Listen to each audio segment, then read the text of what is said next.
mi nombre es Navarro Rey Alejandra y el día de hoy mis compañeros Mesa Romero Cruz Armando, Vega Fierro Pedro Javier y yo vamos a presentarles el producto integrador de la unidad 2 de la materia de literatura.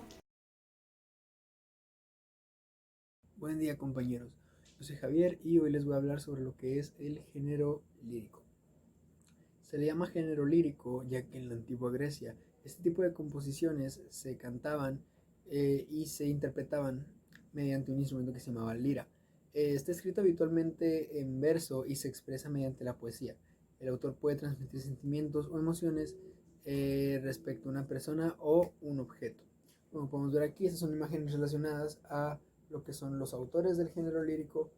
En esta ocasión, pues, dando a entender que está escribiendo algo triste.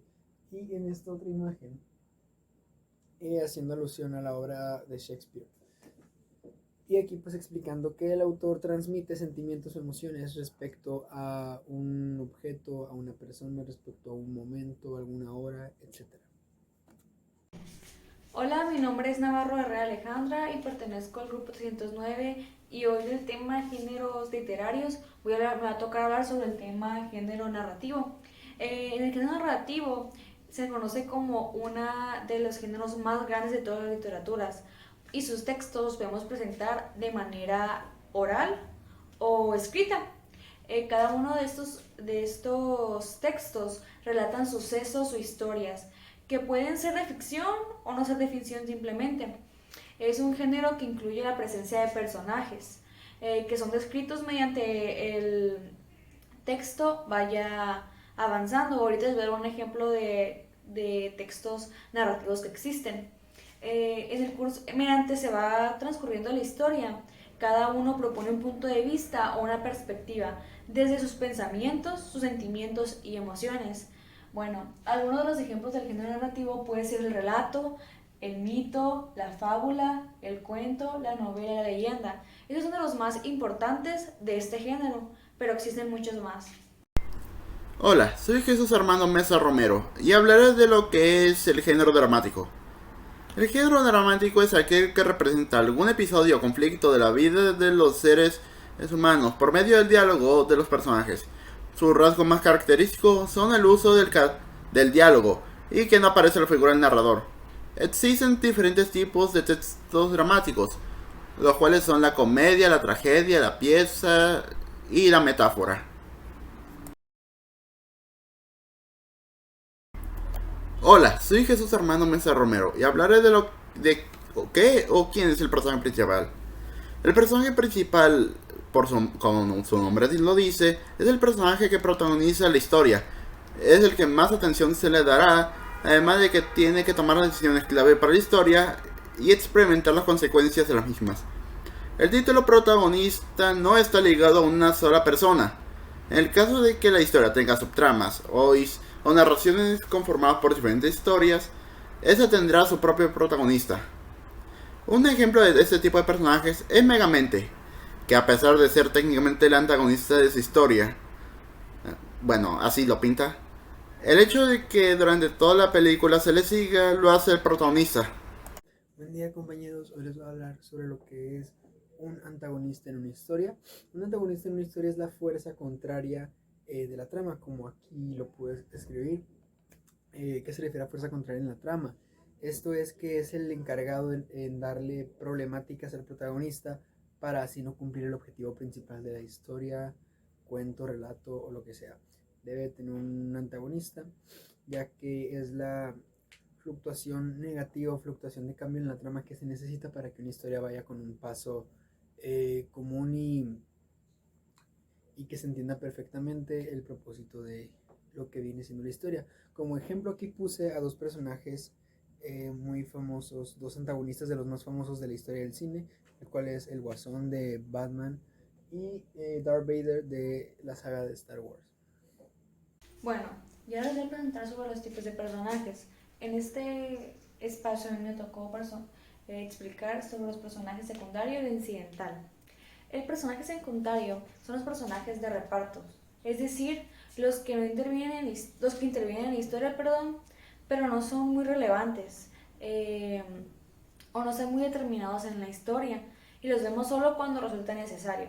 Por ejemplo, en la caricatura de Bob Esponja está Arenita, que a veces sale, a veces no sale, y si sale está bien, y si no sale, pues no pasa absolutamente nada.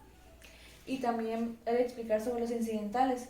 Los incidentales son aquellos que intervienen circunstancialmente en la historia, sin demasiado que ver en ella, quienes no sabemos prácticamente nada, los que pues a veces salen de por atrás de los personajes, los que a lo mejor llegan a hablar poquito los personajes, los protagonistas con ellos. Por ejemplo, en la caricatura de Bob Esponja otra vez, este pececito, que a lo mejor todo el mundo lo conocemos porque lo hemos visto, pero no sabemos absolutamente nada de él, ni cómo se llama, nada.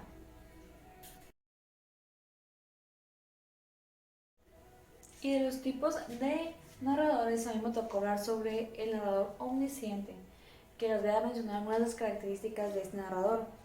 Por ejemplo, ese narrador lo sabe absolutamente todo.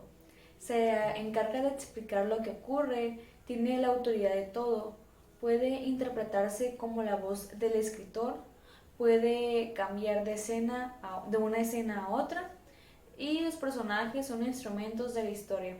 O sea, él hace y deshace con los personajes lo que él quiere. Y un ejemplo de este tipo de narrador sería: Marta vive en un pueblo muy pequeño de Italia en compañía de su mamá, Dora. Marta va a la escuela todos los días mientras su mamá trabaja. Por las noches se reúnen en casa y disfrutan de una deliciosa cena, mientras conversan acerca de su día. Simplemente narra la historia como si estuvieras tú enfrente. Por eso este narrador es un narrador muy fácil que podemos encontrar en la mayoría de las historias. Hola, soy Jesús Armando Mesa Romero y hablaré del narrador intradiegético. Este tipo de narrador es un personaje dentro de la historia y habla en primera persona, lo cual lo limita en cuestiones de narración, ya que lo único que podemos saber es lo que está a su alcance y sus pensamientos. Para saber más cosas, tiene que haberlas experimentado o que alguien se la cuente. El narrador puede ser un personaje como el protagonista, el secundario o un personaje fuera de historia. Como ejemplo de este tipo de narración es este. El día era lluvioso, mientras que yo estaba sentado en el comedor, solamente ahí, esperando para que algo pasara y me hiciera hacer algo. Buen día compañeros, soy Javier y hoy les voy a hablar sobre lo que es un narrador deficiente. El narrador deficiente es un testigo o una forma de narrador que relata de forma objetiva lo que sucede o lo que percibe a través de sus sentidos, sin emitir opiniones acerca de lo que está presenciando. Tampoco sabe lo que está ocurriendo a otros personajes de la historia.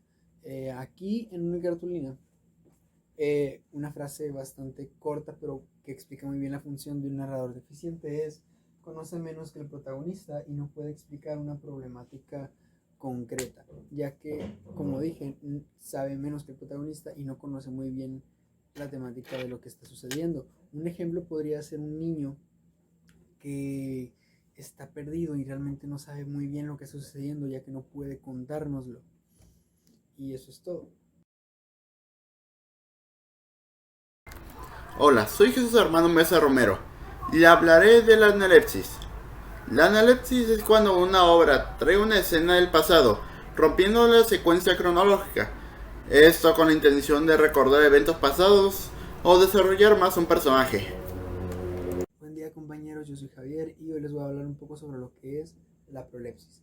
La prolepsis es un recurso de narración que se utiliza para anticipar una declaración o para realizar una pausa en el presente narrativo, así como para dar lugar a un acontecimiento en un futuro. Un ejemplo de prolepsis podría ser: nadie vendrá a apoyarme cuando realice la denuncia, pero debo contar qué es lo que ocurre en esta ciudad. Aquí agrego una imagen muy explicativa que da las dos características más importantes de la prolepsis y una imagen representativa que dice: mirada del narrador hacia el futuro. O sea, quiero decir que el narrador da una vista hacia el futuro, piensa qué es lo que podría o va a pasar y se narra un acontecimiento que ocurrirá después del tiempo del relato. O sea, un relato actual, cuando ocurre una prolepsis, es un acto que ocurrirá después del acto actual.